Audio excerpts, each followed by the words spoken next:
Hi, I'm back, and I have my little mini quilt top all sewn together, and there's no need for pressing at this point. So now we want to start sewing our rows together. Now I'm going to start at the bottom here, and I hope it'll become clear how to do these seams. So I'm just going to flip this up over here, and I'm going to start. If I was doing a big quilt here, I would get a pin at least in this first seam. But see how those seams are like that? I'm going to turn this so the seams are face up on here, and I'm going to do that on all the seams going down this whole row. And again, I think it's kind of good to backstitch, not on this mini quilt, but on a big quilt where you're going to have a lot of weight.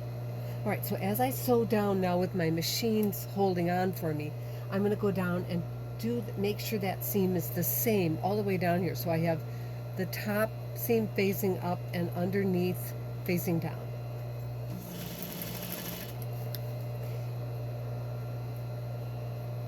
And you can use pins if you need to, because we as quilters like to get those seams matched up nicely, if possible.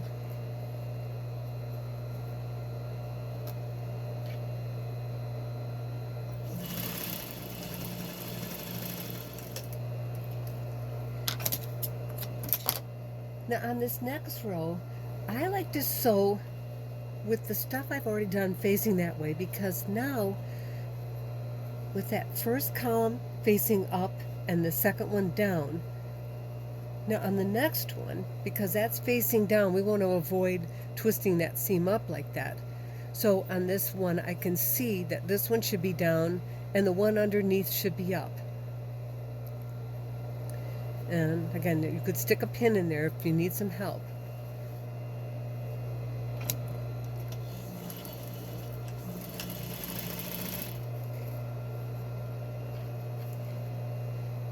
When your machine, it's nice if you have a machine that stops and kneel down, because then it's always holding on to you so you can adjust these seams as you go.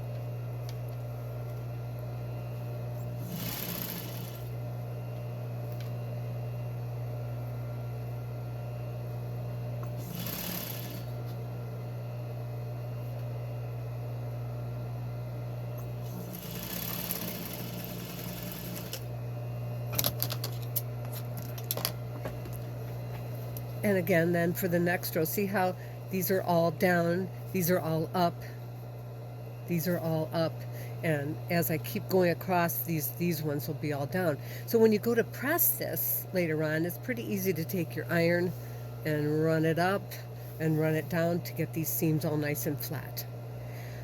Okay, so I'm going to want to do that, and then your whole top is sewn together nicely.